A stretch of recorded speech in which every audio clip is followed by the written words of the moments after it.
सुनिए, जब मोदी पार्लियामेंट में खड़े होकर बोलते हैं कि भारत का सबसे बड़ा बैकवर्ड क्लास का नेता मोदी है, अखिलेश कहते हैं कि हम समाजवादी जरूर हैं मगर हमारा परिवार यादव परिवार है, बहुजन समाज है, दलितों की बात करती है, बाबा है, बोलते नहीं है मगर ठाकुरों को प्रमोट करते हैं।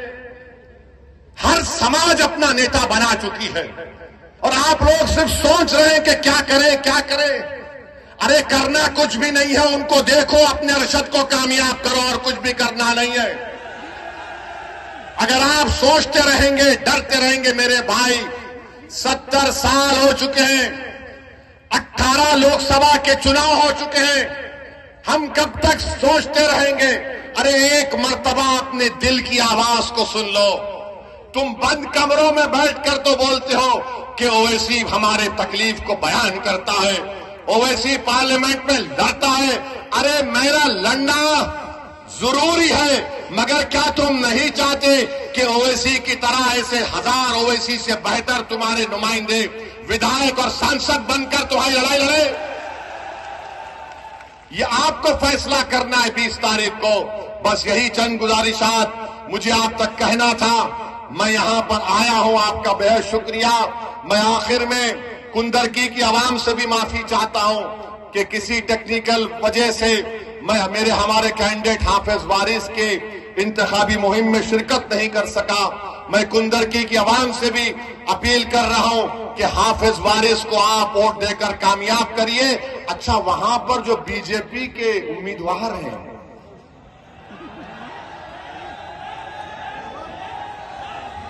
क्या क्या बोले जा रहे हैं? अब इकरार कर ले बेटा, इकरार कर लो। वो ये बोल रहे हैं कि देखिए, सुनिए सुनिए सुनिए, कुंदरकी में जो बीजेपी के उम्मीदवार हैं वो बोल रहे हैं कि जुमे का दिन बड़ा मुबारक दिन है और हमारे मुसलमान भाई नमाज पढ़ने नहीं गए, मेरे जुलूस में आ गए। वो बोल रहे हैं कि देखिए ऐसा है, इस्लाम में सलाम है। अरे बाबा, तुम ये बात जाके तुम्हारे मुख्यमंत्री को बोलो ना,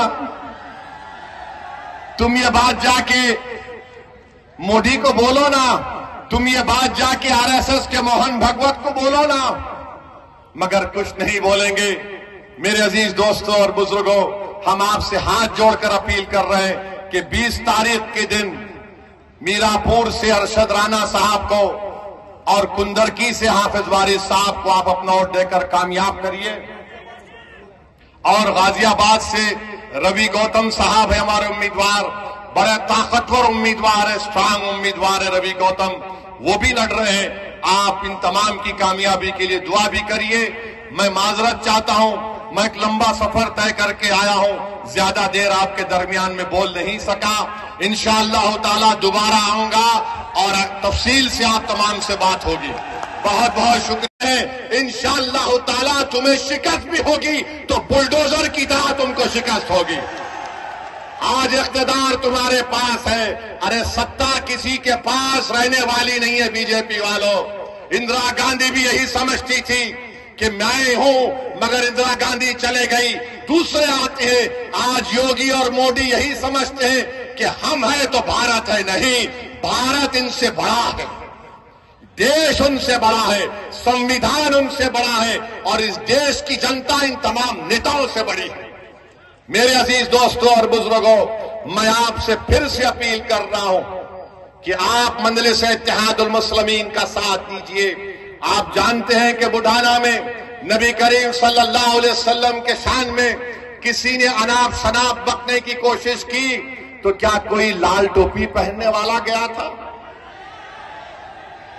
कोई लाल टोपी पहनने वाला गया था? यही हरा कपड़ा डालकर जाने वाले मजलिस इत्तेहादुल मुस्लिमीन के लोग थे। हमारे 19 लोग जेल को गए, मगर हम जब जेल को जाते हैं तो हम बोलते हैं कि ससुराल में गए हैं। और ये तो हजरत यूसुफ अलैहिस्सलाम की सुन्नत भी है। बड़े बड़े लोग जेल को गए और जब जेल से निकले तो तो बड़े नेता बने, मगर भैया जेल को नहीं जाते। आजम खान जेल को चले गए, अब्दुल्ला जेल को चले गए, मगर भैया नहीं जाएंगे। भैया के बारे में बोलेंगे ले दरी बिछाओ जवानी कुर्बान। अब मालूम हुआ कि आज रोड शो करने आ रहे हैं। अखिलेश, आपने गलत टाइम लिया यहां पर आने का आज है? अच्छा, मालूम हुआ कि भैया ने कहा कि अब शेर के धार के सामने कुछ नहीं कर पाएंगे, तो कैंसल कर दिए वो। तो इसका मतलब समाजवादी चुनाव हार चुकी है, मान चुकी है, आप ये बात समझ लीजिए। तो आप 20 तारीख के दिन अपना एक एक वोट पतंग के निशान पर बटन दबाएंगे इंशाअल्लाह। इंशाअल्लाह बोल दिए। फिर यहां हम जाने के बाद इबलीस के लोग आकर कान में खुसखुस करेंगे, ये अरशद राणा जीता तो क्या होगा, क्या फर्क पड़ जाएगा, भाजपा जाएगी। अरे भाई, भाजपा आई मेरी वजह से नहीं आई, इन लोगों की वजह से भाजपा आई है। हम क्या, अच्छा यहां पर यहां का सांसद आरएलडी का है नहीं है? आरएलडी का है ना, बिजनौर के। आपने वोट दिया, किसको दिया? आपने आरएलडी को तो वोट नहीं दिया ना। कितनों ने नहीं दिया, तो उठाओ। अच्छा, आप ये बोलेंगे हमारे भाषण के बाद ओवैसी आएगा तो आरएलडी बीजेपी जीत जाएगी। मेरा जवाब यही है कि हां, मैं भारत में बैठकर कमला हैरिस को हरा दिया और ट्रंप को जिता दिया, और क्या बोलो, मैं जिम्मेदार हूं। यानी हम यहां पर बैठ जाते नहीं है। ये इनके कांग्रेस के एक नेता बोले हां ओवैसी लड़ता नहीं है, मगर उसकी भाषण का इतना असर होता है कि हम हार जाते हैं। मेरे भाई, ये सब बहाने हैं। कोई जीत हार चुनाव है, कोई जीतेगा तो कोई हारेगा। आपसे हम अपील करने आए हैं कि मुत्तहिदा तौर पर 20 तारीख के दिन आप लोग अपना एक एक वोट का इस्तेमाल करिए, पतंग के निशान पर बटन दबाइए, उत्तर प्रदेश में मजलिस-ए इत्तेहादुल मुस्लिमीन को मजबूत करिए। आपके पास एक बेहतरीन कैंडिडेट अरशद राणा आपके सामने है। समाजवादी पार्टी के भी उम्मीदवार हैं, उनके परिवार से उनके बड़े लोग यहां पर सांसद भी रहे हैं, मगर उन्होंने इस विधानसभा के लिए क्या काम किया आप मुझसे बेहतर जानते हैं। मैं आपसे सिर्फ यही अपील करने आया हूं, एक लंबा सफर करके आपसे आया हूं। महाराष्ट्र से निकलकर आज वेस्टर्न यूपी के इस इलाके में सिर्फ इसलिए आया हूं ताकि आपके दरमियान में खड़े होकर मैं अपनी दिल की तकलीफ को अपने जबान के जरिए तुम्हारे सामने बयान कर सकूं। मैं इसलिए आया कि नाइंसाफी का जिक्र तुम्हारे सामने कर सकूं। मैं इसलिए आपके दरमियान में आया मेरे बुजुर्गों, मेरे गयूर नौजवानों, ताकि हमारी आवाज उत्तर प्रदेश के विधानसभा में गूंजे। एक मर्तबा आप मजलिस के उम्मीदवार को कामयाब कर दीजिए और देखते जाइए कि आपके मसाइल कैसे हल होते हैं। वरना याद रखिए, ये समाजवादी और बीजेपी एक सिक्के के दो रुख हैं, एक सिक्के के दो रुख हैं। मैं करीब से देख चुका हूं इनको। ये चाहते हैं कि मानते हैं कि मजबूर है, ये कमजोर है, इनको डराओ, ये डर जाएंगे। आपको डरने और घबराने की जरूरत नहीं है। चैलेंज कर रहा हूं, क्या तुम याकूब मंसूरी को बुलाकर उसके सामने बोल सकोगे बटोगे तो कटोगे? बोलोगे तैनात, क्या तुम बोल सकोगे कि बटोगे कटोगे? याकूब मंसूरी को बोलो। क्या देश के प्रधानमंत्री याकूब मंसूरी को बुलाकर बोलेंगे एक है तो सेफ है? किसके लिए नारे लगाए जा रहे हैं? किसके खिलाफ जहर फैलाया जा रहा है बीजेपी की तरफ से? ये सब के सब भाजपा के लोग एक समुदाय के खिलाफ नफरत पैदा करने का काम कर रहे हैं। याद रखो, मोदी योगी आदित्यनाथ, देश रहेगा, आप और हम खत्म हो जाएंगे, देश बाकी रहेगा। और इस देश की ताकत यहां की भाईचारगी और मोहब्बत है। अगर आप नफरत घोलेंगे एक समुदाय के खिलाफ, आपको सियासी फायदा तो हो सकता है वक्तिया तौर पर, मगर क्या इससे देश मजबूत होगा? बटेंगे और कटेंगे का मतलब क्या है बताओ हमको। अरे बांग्लादेश में जो हुआ, तुम शेख हसीना को क्यों रखे भारत में बुलाकर? उसको भी भगा देते। बांग्लादेश से भाग कर शेख हसीना आ गई, मोदी जी बोले आ जाओ मेरी बहन यहां पर रह जाओ। और हमको योगी बोल रहे हैं बटेंगे तो कटेंगे। मेरे अजीज दोस्तों और बुजुर्गों, ये बीजेपी के मंसूबे हैं। इस तरह की वाहियात बातें करते हैं। भारत के प्रधानमंत्री क्या कहते हैं? एक है तो सेफ है। 10 साल से सेफ नहीं थे क्या मोदी जी? 10 साल से देश सेफ नहीं था क्या? अरे मैं इसका जवाब ये दिया हूं, अनेक है तो अखंड है भारत में। एक है तो सेफ को नहीं मानते, अनेक है तो अखंड है। इस देश में अंसारी भी है, कुरैशी भी है, जोजा भी है, सैफी भी है, दलित भी है, बैकवर्ड क्लास भी है, अपर कास्ट भी है, ठाकुर भी है, ब्राह्मण भी है, मराठा है। इस देश की ताकत तो यही है मोदी जी, मगर आरएसएस की कोशिश ये की है। इसीलिए मोदी जो कह रहे ना कि एक है तो सेफ है, हम कह रहे अनेक है तो अखंड है। मेरे अजीज दोस्तों और बुजुर्गों, क्या अच्छा ये भी है, किया गया है कि 2012 के चुनाव के मैनिफेस्टो में अखिलेश यादव ने 18% रिजर्वेशन का वादा किया था। अखिलेश यादव के पास रिजर्वेशन है किसका है? खाली अपने खानदान और परिवार का। मैं बन जाऊं, मेरी वाइफ बन जाए, मेरा भाई बन जाए, चाचा का बेटा बन जाए, वही रिजर्वेशन है। आरक्षण खाली उनके परिवार के लिए, आपके लिए नहीं है। आपको गलतफहमी है। ये समाजवादी कभी भी आपका कोई काम करने वाली नहीं है, मगर आप ये समझते हैं कि क्या करें, मजबूरी है।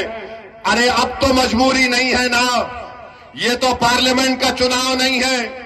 आप यहां पर मुत्तहदा अपने वोट का इस्तेमाल करिए, अरशद राणा को कामयाब करिए, तो भैया का दिमाग भी ठिकाने लग जाएगा। पूरी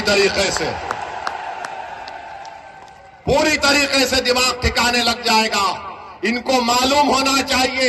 याद रखिए, मैं कब तक जिंदा रहूंगा, आप कब तक जिंदा रहेंगे नहीं मालूम, मगर अगर आप अपने वोट से अपनी लीडरशिप को पैदा करेंगे तो आपके वोट की कीमत बढ़ेगी, आपके वोट की अहमियत बढ़ेगी, आपकी जिंदगी की अहमियत बढ़ेगी। आपके इन बेरोजगार नौजवान बच्चों का मुस्तकबिल के बारे में सोचने पर मजबूर हो जाएंगे। इबादत गाहों की हिफाजत होगी, मगर सिर्फ आप वोट डालते रहेंगे तो इनको मालूम कि सिर्फ डराओ इन लोगों को, ये डर कर वोट दे देंगे। असदुद्दीन ओवैसी आज ककरौली मीरापुर विधानसभा में आकर कह रहा है कि अरशद राणा को डर की बुनियाद पर नहीं, उम्मीद की बुनियाद पर पतंग पर बटन दबाइए। डरने की जरूरत नहीं है मेरे भाई। मौत एक मर्तबा आती है, 2 मर्तबा नहीं आएगी मौत। हर कोई जो इस दुनिया में आएगा जाएगा, चाहे वो प्रधानमंत्री हो या मुख्यमंत्री हो या ओवैसी हो, सबको जाना है इस दुनिया से। मगर जब जाएंगे तो हम अपनी विरासत में क्या छोड़कर जाएंगे? क्या हम अपनी विरासत में जायदाद को छोड़कर जाएंगे, खेत को छोड़कर जाएंगे, बैंक बैलेंस छोड़कर जाएंगे? हम अपनी विरासत में जायदाद को छोड़कर जाएंगे, खेत को छोड़कर जाएंगे, बैंक बैलेंस छोड़कर जाएंगे? हम अपनी विरासत में अपने नेक अमाल छोड़ेंगे, नेक औलाद छोड़ेंगे और सियासी शऊर छोड़ेंगे, मिल्लत का इत्तेहाद छोड़ेंगे, अपने नुमाइंदों को लीडरशिप बनाकर छोड़ के जाएंगे। ये विरासत आपको याद रखना है। तो मेरे अजीज दोस्तों और बुजुर्गों, आपको डरने और घबराने की जरूरत नहीं है। 20 तारीख के दिन आप लोग अपने घर से निकलकर अपना एक वोट का इस्तेमाल करिए। महंगाई आसमान को छू रही है, मामूली चीजें गरीब खरीद कर नहीं खा सकता, मगर योगी बोलते हैं बटेंगे तो कटेंगे, प्रधानमंत्री बोलते हैं एक है तो सेफ है। कोई कहता है धर्म युद्ध है, कोई कहता है और जिहाद है। अब ये और जिहाद कहां से आ गया मुझे नहीं मालूम, लव जिहाद कहां से आ गया नहीं मालूम।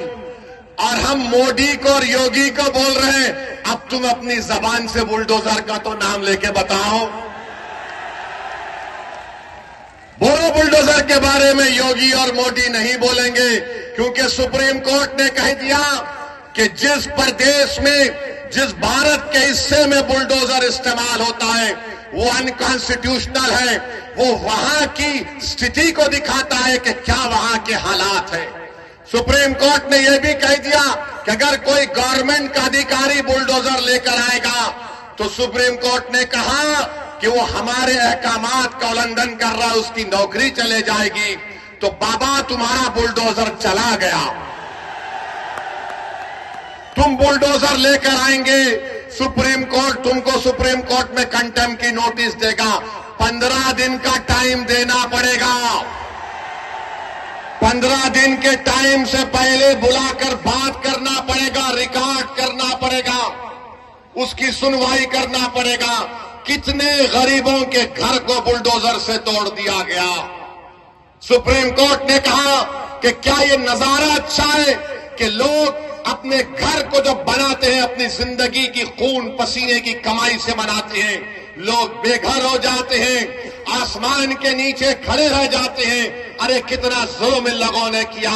मुझे यकीन है कि अल्लाह उन बेजुबानों का आवाज, जो तकलीफ उन बेजुबानों ने उठाई, अल्लाह इंसाफ करेगा। तो मेरे अजीज दोस्तों और बुजुर्गों, मेरे भाई आप सुनिए, हाँ जिंदा है, आप भी जिंदा है, हम भी जिंदा है। हम और आप जब तक जिंदा है उस वक्त तक कयामत नहीं आने वाली, अल्हम्दुलिल्लाह।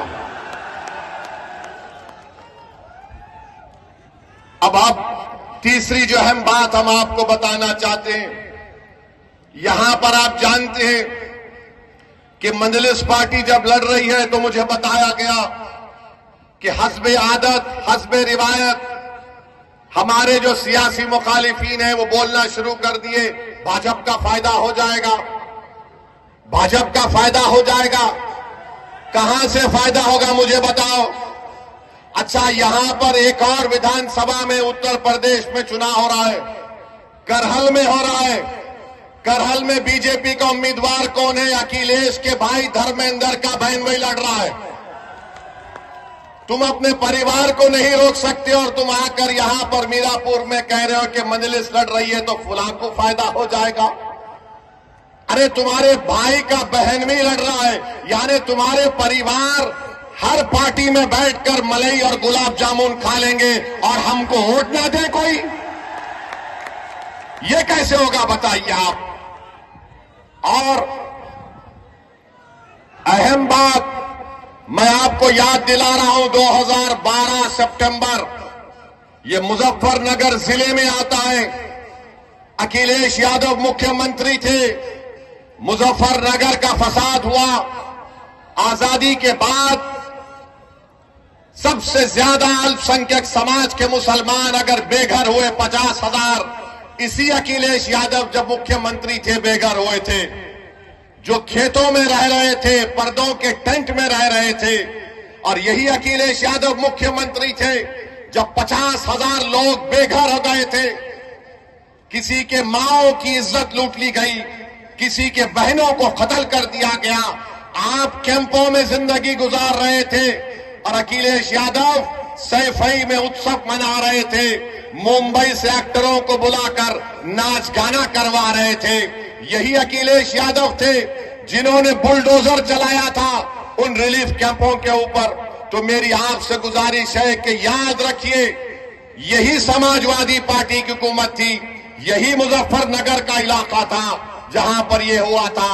और जब मुजफ्फरनगर का कांड हुआ, कौन उन कैंपों में जाकर फिर कर उन गरीबों की मदद करने के लिए आया था? मैं 3 दिन इस कैंपों में रहा, जाकर देखता रहा।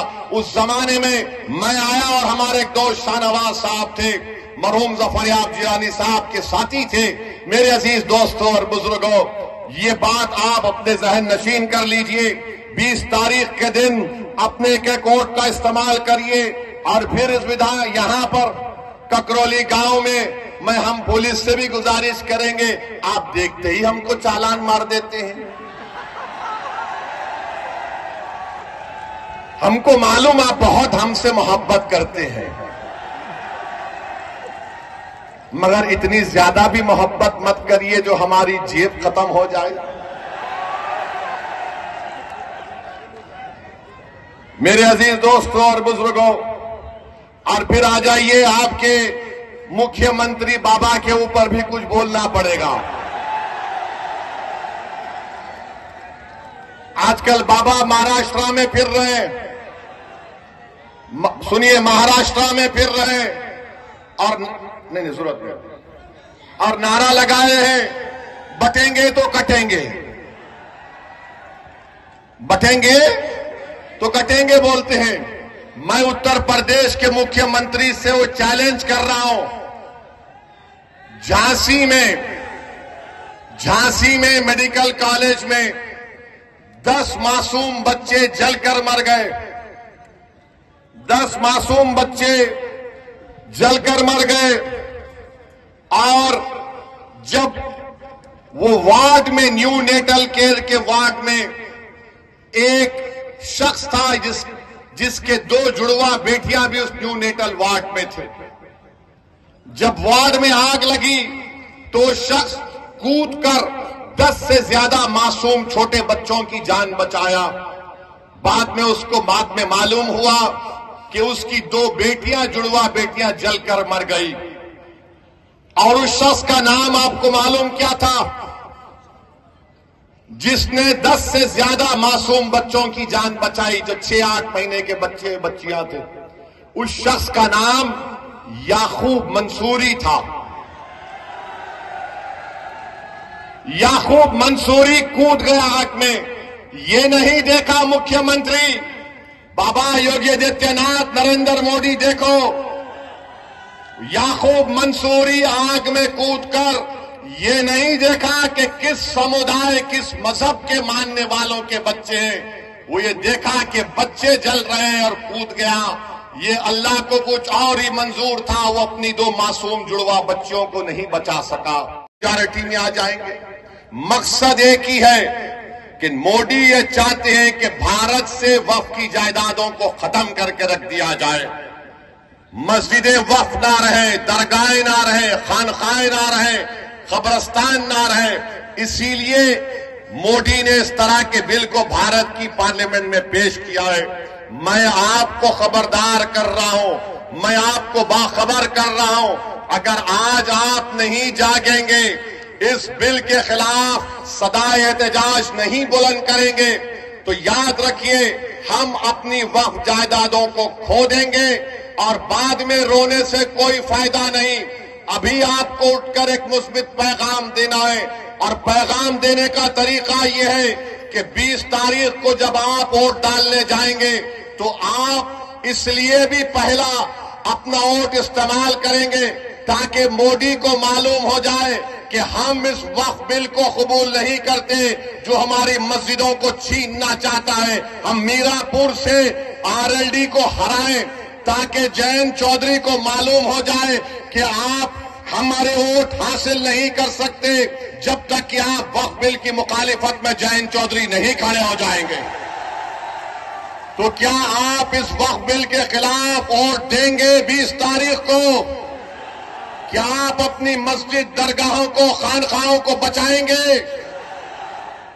आपने इंशाअल्लाह कह दिया, मगर याद रखिए अगर आप मुत्तहदा तौर पर अपना एक वोट मोदी के इस काले बिल के खिलाफ इस्तेमाल करेंगे तो मोदी को भी पैगाम मिलेगा, जयंत चौधरी को भी पैगाम मिलेगा कि मीरापुर की जनता ने जो फैसला दिया है वो सिर्फ मीरापुर की हद तक महदूद नहीं है, बल्कि पूरे उत्तर प्रदेश की आवाम ने एक फैसला दिया है कि हम तुम्हारे इस कानून, इस बिल को नहीं मानते जो हमसे हमारी मसाजिद को और वक्फ की जायदादों को छीनना चाहता है।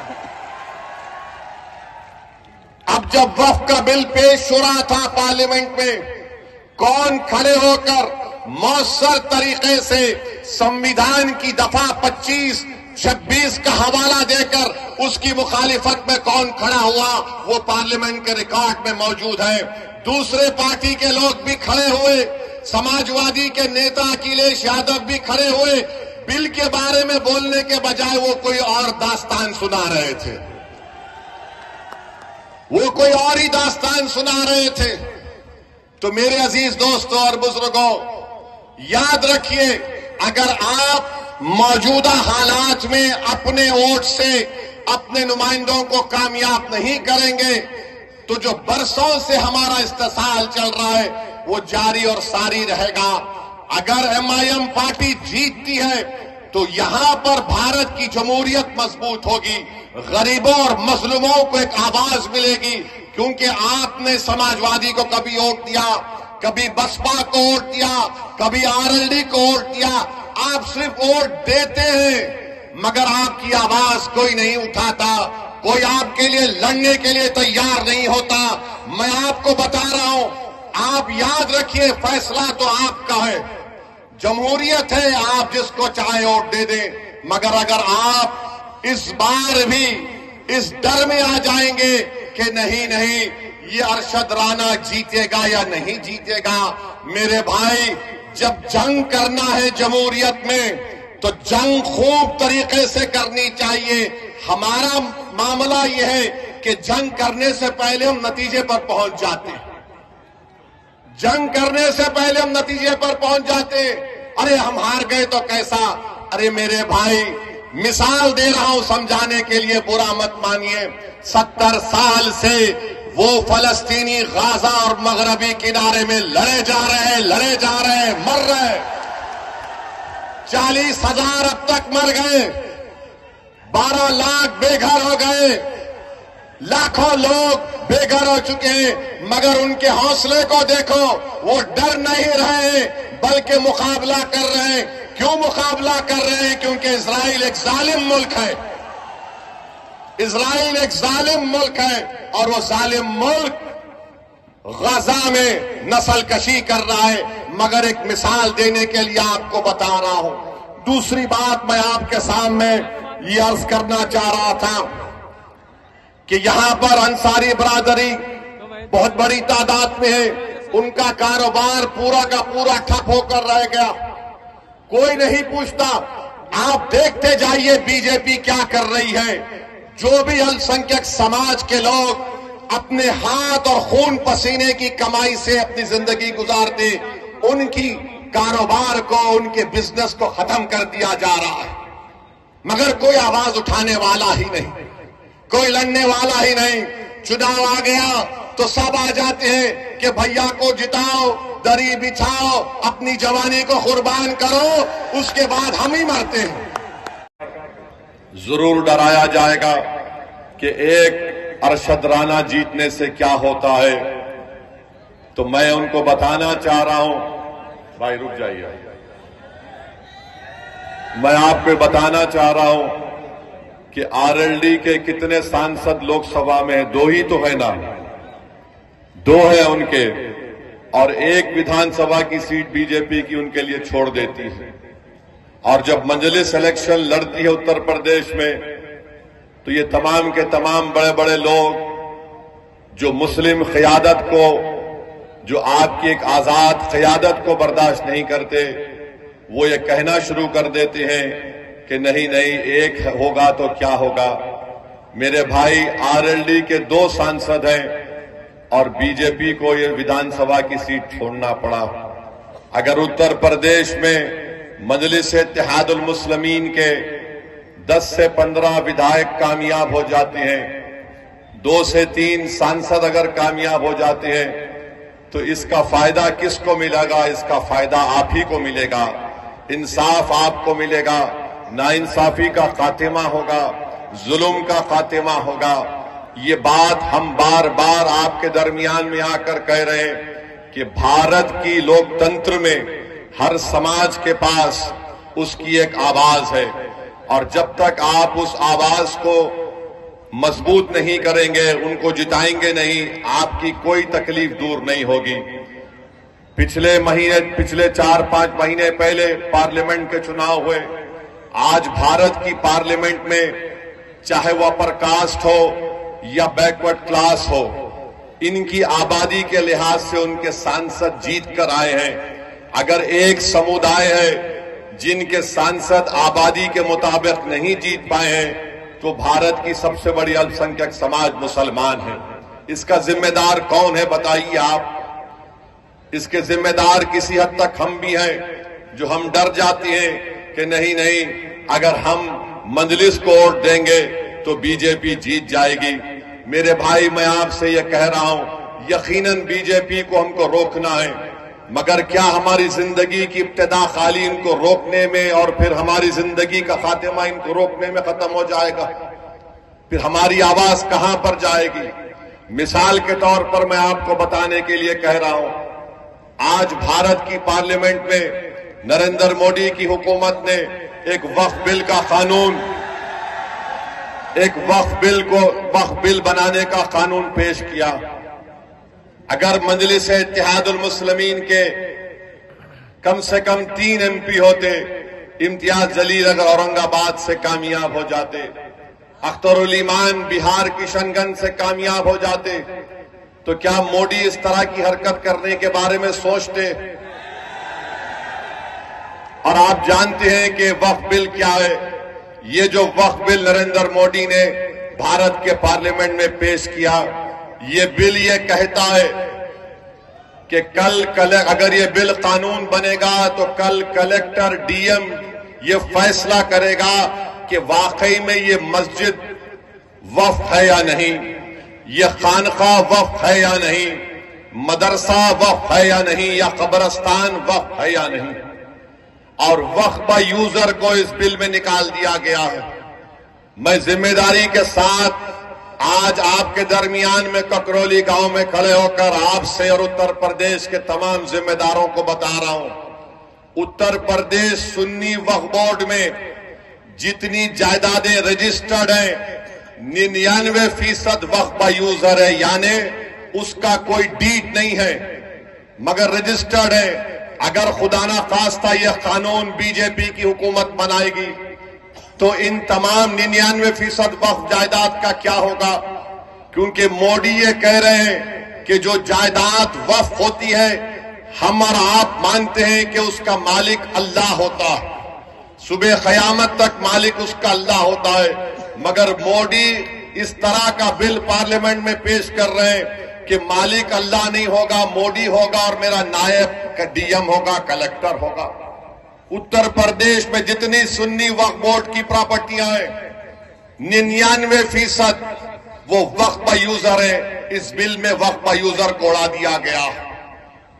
इस बिल में यह बात लिख दी गई है कि अगर कोई भी जाकर DM कलेक्टर के पास ये शिकायत कर दे कि ये फुला जायदाद वक्फ की नहीं है, तो कलेक्टर जब तहकीकात का इंक्वायरी का ऑर्डर देगा, जैसे ही वो इंक्वायरी का ऑर्डर देगा उस वक्त से वो जायदाद वक्फ नहीं रहेगी। कब तक वक्फ नहीं रहेगी? जब तक कलेक्टर या DM अपनी इंक्वायरी मुकम्मल नहीं कर लेता। DM इंक्वायरी मुकम्मल नहीं करेगा, इंक्वायरी का ऑर्डर जारी कर देगा, वक्फ की प्रॉपर्टी से, जायदाद से हम महरूम हो जाएंगे। आप बताइए फिर किसका नुकसान होगा इस बारे में? फिर उसमें बिल में लिख दिया गया कि उत्तर प्रदेश के आज वक्फ बोर्ड में उसका एक मेंबर रुकन सिर्फ मुसलमान बन सकता है। मोदी कह रहे हैं कि नहीं, कम से कम 2 गैर मुस्लिम तो बनना ही बनना है, और इलेक्शन नहीं होगा रियासती वक्फ बोर्ड में। प्रदेश की सरकार मेंबर्स को नॉमिनेट करेगी, नामजद करेगी, यानी 2 से ज्यादा भी। अस्सलाम वालेकुम व रहमतुल्लाहि व बरकातहू। मोअज़्ज़िज़ हाज़िरीन इकराम, बुजुर्गान कौम और मिल्लत, मेरी इज़्ज़तदार माँ और बहनों, गयूर नौजवान साथियों, मंच पर जो हजरात बैठे हुए हैं, तशरीफ फरमा हैं, और मीरापुर विधानसभा के मजलिस इत्तेहादुल मुस्लिमीन के उम्मीदवार कैंडिडेट मेरे भाई जनाब अरशद राना साहब, मगरबी यूपी के MIM पार्टी के अध्यक्ष मेरे भाई मेहताब चौहान साहब, जिला सदर इमरान कासमी साहब, उत्तराखंड के मजलिस पार्टी के सदर जनाब नैयर काजमी साहब, फरमान एडवोकेट साहब और ख़ास तौर से जनाब शाहनवाज प्रधान साहब, जिन्होंने आज हमको यहाँ पर ये इंतखाबी जनसभा करने की इजाज़त दी, उनका बहुत शुक्रिया।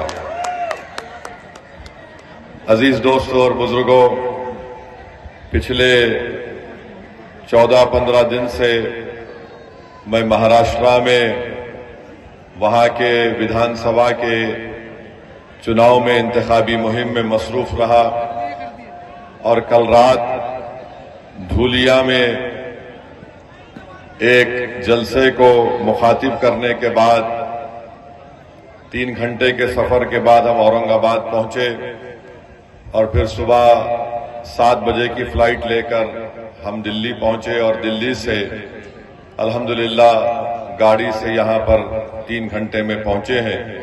मैं अल्लाह का शुक्र अदा करता हूं कि अल्लाह मुझे यहां पर आने का मौका दिया, आपके दरमियान में खड़े होकर हमारे उम्मीदवार जनाब अरशद राना साहब और पार्टी के बारे में बोलने का मौका इनायत फरमाया। मैं आप तमाम का भी शुक्रगुजार हूं कि आपने अपना कीमती वक्त निकालकर आज आप यहां पर आए। मैं सिर्फ आपसे इतनी गुजारिश करने आया हूं कि ककरौली गांव में ये एक अजीमुश्शान जलसे आम हो रहा है, इंतखाबी जलसा, कि 20 तारीख के दिन आपको अपना एक वोट पतंग के निशान पर बटन दबाकर आप अपने इत्तेहाद को मजबूत करिए, उत्तर प्रदेश में अपनी क़यादत को मजबूत करिए और अपनी एक बेबाक आवाज को अरशद राना के रूप में उत्तर प्रदेश के विधानसभा में भिजाइए, ताकि इस विधानसभा में जो बेशुमार अवामी मसाइल हैं वो उसको हल कर सके। आप जानते हैं कि मीरापुर विधानसभा में बच्चियों के लिए, खवातीन के लिए कोई डिग्री कॉलेज नहीं है, अस्पताल नहीं है और यहां पर जो शुगर मिल है, मोराना शुगर मिल, उसकी कैपेसिटी बढ़ाना है, जिसके ताल्लुक से कोई विधायक या सांसद ने अब तक कोशिश नहीं की। गन्ने का रेट जो 450 रुपये होना चाहिए, अभी तक सिर्फ 300 रुपये दिया जा रहा है, इसकी मांग कोई नहीं कर रहा है। और स्कूल नहीं है, रोड नहीं है, बिजली की सहूलत नहीं है और फिर यहां पर जो जोजा बिरादरी है उनको उनका हक भी नहीं दिया जा रहा है।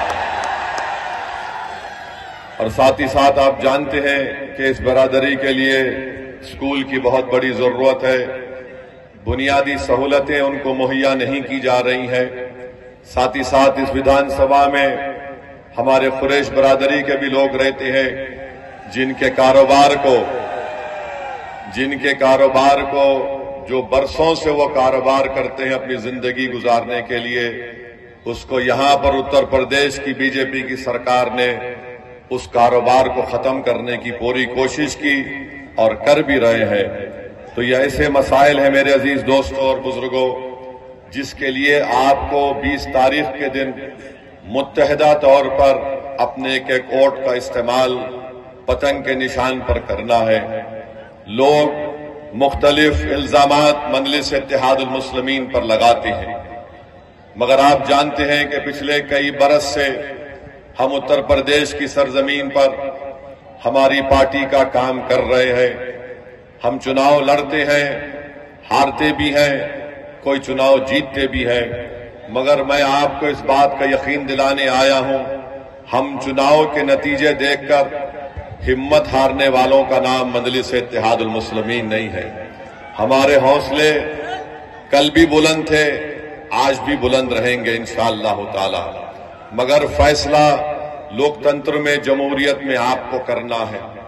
अगर आज आप मुत्तहिदा तौर पर अपने वोट का इस्तेमाल इस विधानसभा में करेंगे तो आपकी एक आवाज, आपका एक नुमाइंदा उत्तर प्रदेश की विधानसभा में जाएगा।